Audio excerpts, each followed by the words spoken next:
언제나 변함없으신 사랑으로 늘 우리와 함께 동행하시는 좋으신 하나님 아버지, 이 시간 주의 거룩한 백성들이 주 앞에 은혜를 사모하는 마음으로 나아왔습니다. 하나님, 그 상하고 빈 심령 가운데 하늘로부터 임하는 놀라운 복과 은혜를 저들에게 한량없이 베풀어 주시옵소서.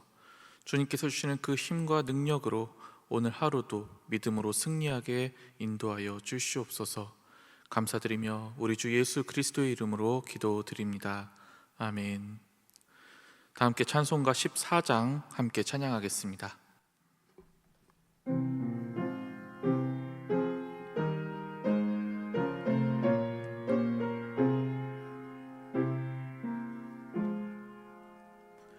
주 우리 하나님 하늘에 계시니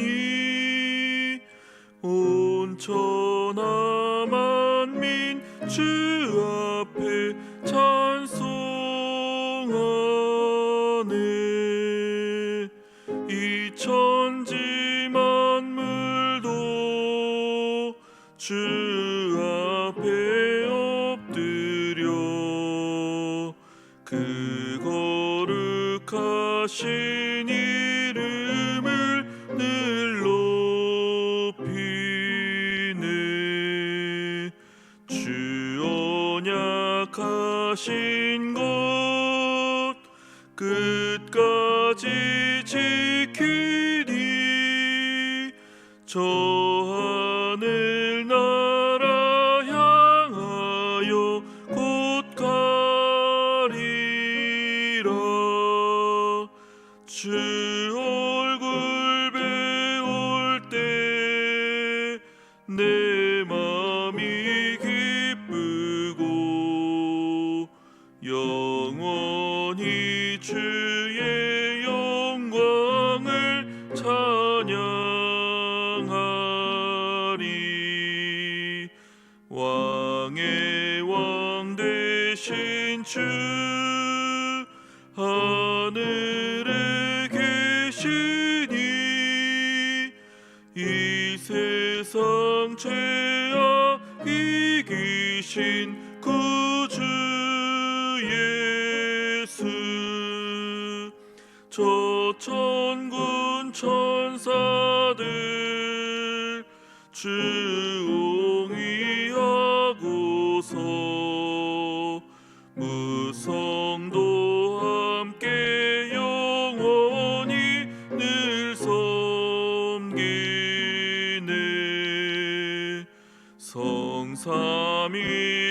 성삼위일체께 승리한 무리들 다 기쁜 소리 높여서 감사드려. 창조주 하나님 내 주님 되시니 주 앞에 나도 엎드려 경배하네.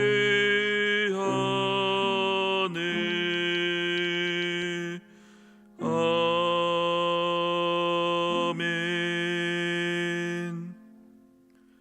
오늘 우리에게 주시는 하나님의 말씀은 요한계시록 15장 1절에서 8절까지의 말씀입니다. 생명의 삶은 84페이지입니다. 오늘 말씀을 제가 봉독하도록 하겠습니다. 또 하늘에 크고 이상한 다른 이적을 보매 일곱 천사가 일곱 재앙을 가졌으니 곧 마지막 재앙이라. 하나님의 진노가 이것으로 마치리로다. 또 내가 보니 불이 섞인 유리바다 같은 것이 있고 짐승과 그의 우상과 그의 이름의 수를 이기고 벗어난 자들이 유리바닷가에 서서 하나님의 검은 고를 가지고 하나님의 종 모세의 노래 어린 양의 노래를 불러 이르되 주 하나님 곧 전능하신 이시여 하시는 일이 크고 놀라우시도다. 만국의 왕이시여 주의 길이 의롭고 참되시도다.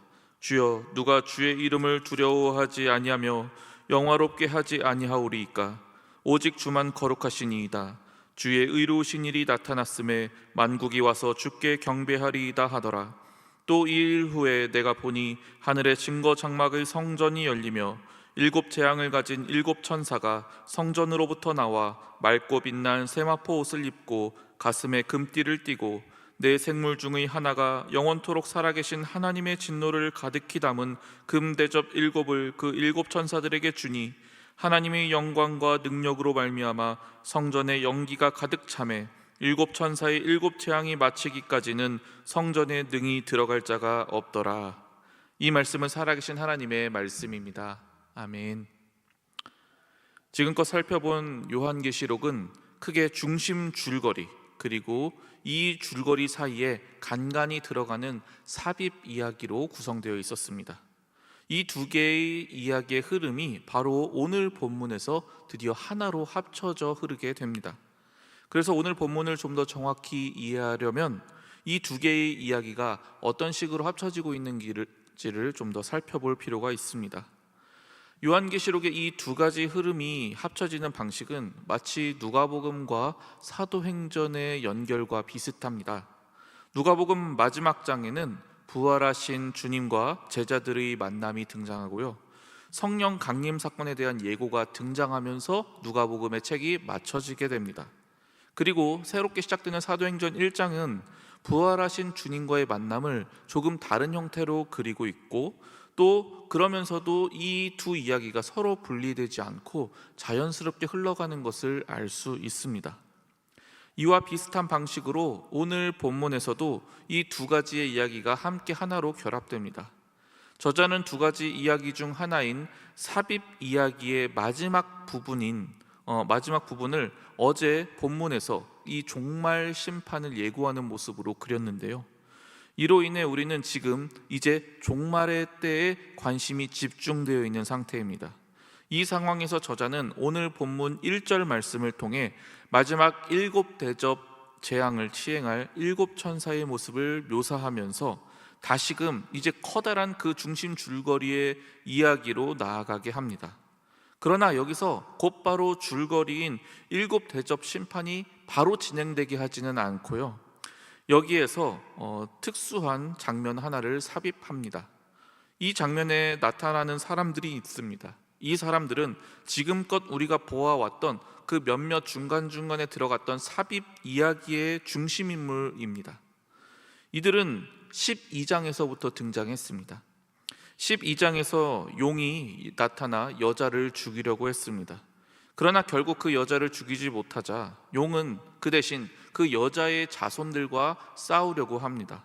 그래서 용은 바다에서 올라온 짐승, 또 땅에서 올라온 짐승을 통해 그들과 싸우게 됩니다. 그 싸움에서 이 사람들은 이 짐승들에게 지는 것처럼 보입니다. 그러나 실은 그렇게 지는 것으로서 이 사람들이 오히려 승리하게 됩니다. 용과 짐승에게 경배하지 않으므로 그들은 결국 죽음이라는 그러한 결과를 얻게 됩니다만, 그러나 결과적으로 그들은 그 죽음으로 인하여 어린 양과 함께 영원한 승리의 자리에 서게 되는 것이죠. 그리고 오늘 본문 2절에서 4절까지 나오는 내용에 등장하는 사람들이 바로 이 사람들입니다. 이들은 바로 짐승과 우상을 경배하지 않고 승리한 자들입니다. 저자는 바로 이들의 이야기를 이 마지막 최후의 심판, 이 일곱 대접 심판 전에 일부러 보여주고 있는 것입니다. 그것은 우리가 결국 어떤 미래를 경험하게 될지를 미리 알려줌으로써 우리에게 이 요한계시록이 전해주려고 하는 가장 중요한 메시지인 이 희망을 놓치지 않게끔 하는 효과를 나타내고 있습니다. 즉, 이 일곱 대접의 심판이 아무리 임할지라도 하나님에게 속하여서 승리하게 된 이들은 기쁨과 감사의 자리에 서게 된다는 것입니다. 이 사람들은 여기서 두 가지의 노래를 부릅니다. 하나는 모세의 노래이고 또 하나는 어린 양의 노래입니다. 모세의 노래는 과거 이스라엘이 이집트로부터 구원받았을 때 홍해 바닷가에서 하나님을 찬송한 그 노래를 말합니다. 홍해 바다에서 그들은 구원을 경험했습니다. 동시에 그들을 괴롭히던 이집트 군대가 완전하게 심판당하여 물에 매몰되는 것을 보게 되었지요. 그리고 이 노래는 다시금 그 장면을 연상시키고 있습니다. 또한 그들은 모든 죄악과 죽음으로부터 자신들을 구원하여 주신 어린 양을 찬양하는 노래를 부릅니다. 이제 이 노래를 통해 우리는 깨닫게 되는 사실이 있습니다. 이 땅에 존재하는 모든 사람들은 그들이 자발적으로든 혹은 심판의 대상이 되었든 모두가 주께서 만왕의 왕이 되심을 인정할 수밖에 없다라는 것입니다. 이러한 이들의 노래는 온 세계에 진정한 승리자가 누구인지를 보여줍니다. 처음에는 짐승과 그를 따르는 무리들이 승리한 것처럼 보였습니다. 짐승은 성도들을 죽임으로써 이긴 것처럼 보였죠. 하지만 역설적으로 성도들은 믿음을 지키고 죽임을 당함으로써 진정한 승리자가 된 것입니다. 이처럼 지금까지의 이야기를 조화롭게 하나로 정리한 저자는 이제 본격적인 요한계시록의 최종장으로 이야기를 진행시켜 갑니다. 이를 위해 먼저 하늘에서는 증거 장막의 성전이 열립니다. 이 말은 성전 곧 증거 장막이라고 생각하시면 되겠습니다. 여기서 증거라는 말은 모세가 언약궤 안에 넣었던 십계명 돌판을, 그리고 장막은 광야에서 이스라엘이 만들었던 성막을 의미하고 있습니다. 당시 모세가 성막을 지을 때 하나님께서는 모세에게 이를 보여주시면서 이렇게 지어라라고 알려주셨습니다. 출애굽기 25장 9절 말씀 제가 읽어드리겠습니다. 무릇 내가 내게 보이는 모양대로 장막을 짓고 기구들도 그 모양을 따라 지을지니라. 아멘. 이 말씀은 무엇을 의미합니까? 모세가 성막을 지을 때 이미 하늘에 이 성막이 존재하고 있었다라는 것을 의미합니다. 이 땅에 지어진 성막, 그리고 나중에 솔로몬이 지은 성전은 실은 하늘에 있는 성막의 모형이었던 것이죠. 그리고 이제 마침내 하늘의 성막이 보여지며 열리게 됩니다. 그리고 그곳에는 하나님의 마지막 심판인 7대접의 심판을 위해 7천사가 나타납니다. 그들은 모두 맑고 빛난 세마포 옷을 입었고 또 가슴에는 금띠를 띠고 있었습니다. 이 모습은 구약 성경에 나오는 제사장들이 착용했던 그런 의상의 모습입니다. 이들은 이제 마지막 심판을 위하여 금 대접을 각각 들고 있습니다. 이것은 하나님의 심판이 포도주로 묘사되고 있기 때문에 그 진노를 가득히 담을 그릇이 준비되어 있었음을 보여줍니다. 이러한 성전의 모습은 연기로 가득 차 있습니다. 하나님께서는 이 연기를 통해서 하나님의 존재 그리고 하나님의 현현하심을 상징할 때 주로 사용하셨는데, 하나님께서 이 모든 과정을 지금 주관하고 계시고 또 성전의 좌정에 계심으로써 그 어떤 존재도 감히 이 일을 방해하거나 간섭할 수 없었음을 보여줍니다. 이렇게 하나님께서 친히 주관하시는 상황 가운데 드디어 이 땅의 마지막 최후의 심판이 내려지게 되는 것입니다. 이제 이 땅에 마침내 최후 통첩이 내려지는 것입니다. 하나님의 진노를 가득히 담은 7개의 대접이 땅에 쏟아지게 됩니다. 그동안 얼마나 많은 이들이 또 얼마나 오랫동안 이 순간을 기다려왔는지 모릅니다. 이 장면은 마치 일기예보 같습니다. 태풍이 발생할 경우 각 뉴스에서는 일제히 이 태풍이 발생했다는 것을 선포합니다. 그리고 이 태풍이 어떻게 갈 것인지 그 자세한 경로와 또 피해 예상 범위까지 알려줍니다. 그리고 실제로 태풍이 지나가면서 그 모든 것들을 다 쓰러뜨려 버리죠. 마치 이런 모습처럼 심판이 이제 곧 시작되기에 그 코앞의 상황이 오늘 본문의 마지막 모습입니다. 이제 한 장만 더 넘기면 이 심판이 실제로 진행되게 됩니다. 저는 이 말씀을 준비하고 또 묵상하는 가운데 이 한 가지 생각이 참 가장 많이 떠올랐습니다. 그것은 이 최후의 심판에 대해서 성경은 정말로 많이 경고하고 있구나라는 것입니다. 이미 여러분들이 많이 보셨다시피 성경은 정말 많은 곳에서 하나님의 심판을 언급합니다. 구약의 말씀을 보면 정말 많은 하나님의 최후의 날에 대한 예언이 되어 있는 걸 알 수 있습니다. 그리고 그것은 신약시대로 넘어왔을 때도 마찬가지입니다. 예수님께서 이 땅에 오셨을 때 첫 번째로 선포하신 말씀이 무엇입니까? 회개하라, 천국이 가까이 왔느니라 였습니다. 또한 예수님께서는 특별히 이 종말의 때에 대한 말씀을 자주 언급하셨습니다. 그리고 드디어 요한계시록에 이르렀습니다. 계시록에서 오늘 본문에 이르기까지, 이 15장에 이르기까지 얼마나 자주 또 얼마나 많이 이 최후의 심판을 예고하고 있었는지는 이미 여러분도 잘 알고 계실 것입니다.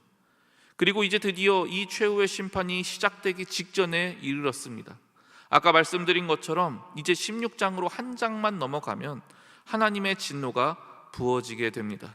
그리고 이 땅은 그 심판으로 들끓게 될 것입니다. 그리고 오늘 본문은 우리에게 분명히 말합니다. 이 재앙이 마지막 재앙이다. 그리고 하나님의 진노가 이것으로 끝날 것이다 라고요. 얼마나 이 말씀을 수없이 많이 강조하고 있는지 모르겠습니다. 얼마나 많이 경고하고 계신지 모르겠습니다. 그런데 중요한 사실이 있습니다. 이 경고의 메시지가 이렇게 많은데도 불구하고 이 메시지를 듣지 않는 자들도 분명히 있다라는 사실입니다. 앞서 저는 태풍 예보에 대한 예를 들었는데요. 네, 항상 매년마다 우리가 뉴스를 보면서 좀 느끼게 되는 것이 하나 있죠. 분명히 전국적으로 태풍이 발생하면 모든 예보에서 다 그것을 긴급하게 말합니다. 그리고 그 피해가 얼마나 클 것인지도 다 예상을 해서 알려줍니다. 또 특히 어느 지역을 어느 시점에 이 태풍이 지나가는지를 매우 상세하게 말해줍니다. 혹시라도 태풍이 진로를 중간에라도 변경하게 되면 어떻게 합니까? 그 변경된 진로를 즉시 다시 한번 재통보합니다. 이렇게까지 상세하게 태풍의 위험을 경고합니다만, 그러나 놀라운 사실은 늘 대비하지 않는 사람들은 항상 있었다는 것입니다.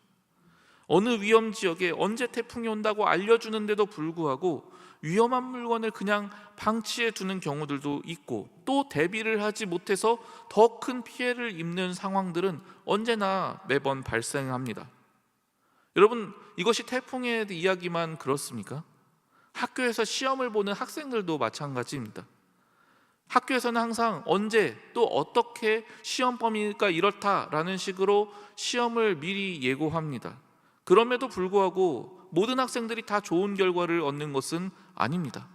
대학교에 가면 심지어 이제 오픈북이라고 해서 책을 펴놓고서 시험을 치르는 그러한 시험들도 있습니다. 그런데 이렇게 모든 것을 다 알려줌에도 불구하고 좋은 결과를 얻는 사람도 있는 반면 좋은 결과를 얻지 못하는 사람들도 있습니다.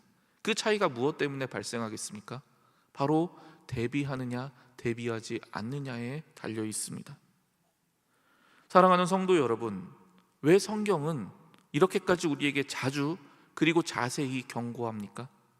왜 이토록 최후의 심판을 몇 차례에 걸쳐 또 몇 단계에 걸쳐 구체적으로 이야기해 줍니까? 그 이유는 너무나 명백합니다.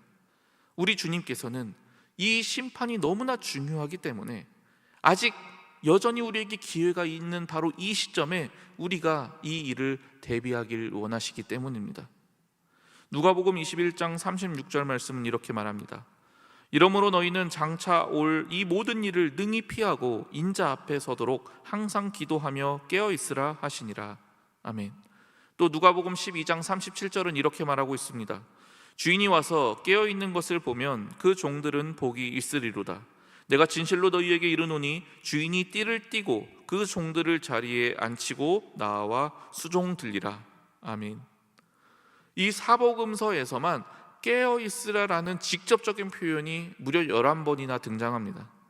주님께서 이처럼 우리에게 이 마지막 날에 대해 몇 번이고 강조하시는 것은 우리가 깨어 있기를 그토록 간절히 원하시기 때문입니다. 이 최후의 심판이 있음을 우리가 알고 이 일을 깨어서 대비하라는 것입니다. 그렇다면 여러분, 우리는 어떻게 해야 계속 깨어 있을 수 있습니까? 어떻게 해야 우리가 이것을 대비할 수 있습니까? 그것은 방금 제가 읽어드린 누가복음의 말씀처럼 항상 기도하는 것입니다. 그저 가만히 그냥 이 세상의 흐름에 내 몸을 맡기고 살아가면 우리는 반드시 영적으로 잠에 빠져들게 됩니다. 심판이 있을지 없을지 그런 것 따위는 전혀 관심도 없은 채 그냥 이 현실의 삶에만 골몰하게 될 것입니다. 그러므로 우리는 항상 깨어있기 위하여 항상 기도해야만 합니다. 왜 우리가 이 새벽 시간에 기도로 모이게 됩니까? 깨어있기 위해서입니다. 내 영혼이 이 세상의 흐름에 빠져들지 않도록, 오늘도 하나님의 말씀대로 살아갈 수 있도록, 그렇게 하나님 앞에 늘 깨어 있을 수 있도록 우리는 기도하는 것입니다. 그렇게 우리가 깨어있는 모습으로 언젠가 다시 오실 주님을 맞이하게 된다면 우리는 주님께 칭찬받고 또 영원한 복을 누리게 될 것입니다. 바라기는 우리 모두 그 영광스러운 자리에 함께 설 수 있기를 바랍니다. 이 시간 함께 기도하겠습니다. 우리에게 끊임없이 말씀해 주시는 하나님, 요한계시록의 말씀을 통해 우리에게 언젠가 반드시 찾아올 심판이 있음을 미리 알려주심을 감사드립니다. 주님, 우리는 연약하기에 쉽게 이 세상에서 영적으로 잠들 수 있습니다. 이 세상이 너무 좋아서, 이 세상에 취해서 잠들 위험이 늘 도사리고 있습니다. 그러나 이 시간 주님의 말씀을 기억하며 다시금 깨어있기를 다짐하며 나아가오니 우리가 항상 기도함으로 깨어있을 수 있도록 우리를 인도하여 주시옵소서. 그리하여 언젠가 주님을 깨어있는 모습으로 맞이하여 칭찬과 존귀를 누리게 되는 복을 허락하여 주시옵소서. 고훈 원로 목사님을 주님의 선하신 능력으로 강하게 붙들어 주시고 늘 강건함으로 채워 주시옵소서. 허요한 담임 목사님을 성령으로 충만하게 하시며 발길이 닿는 곳마다 그리스도의 보혈의 향기, 사랑의 절정인 십자가의 향기가 진동하게 하옵소서. 하나님께서 허락하신 모든 것들에 감사하며 주님께 예물을 올려드리는 손길들에 복 내려주시고 더욱 풍성한 은혜로 충만히 채워 주시옵소서. 오늘도 우리의 마음을 굳세게 붙들어 주시며 올바른 길로 인도해 주시는 우리 주 예수 그리스도의 이름으로 기도드립니다. 아멘. 하늘에 계신 우리 아버지, 아버지의 이름을 거룩하게 하시며 아버지의 나라가 오게 하시며 아버지의 뜻이 하늘에서와 같이 땅에서도 이루어지게 하소서. 오늘 우리에게 일용할 양식을 주시고 우리가 우리에게 잘못한 사람을 용서하여 준 것 같이 우리 죄를 용서하여 주시고 우리를 시험에 빠지지 않게 하시고 악에서 구하소서. 나라와 권능과 영광이 영원히 아버지의 것입니다. 아멘. 이 시간 기도하실 때 나라와 민족, 교회를 위해 그리고 오늘 말씀을 놓고 계속해서 기도의 자리로 나아가겠습니다.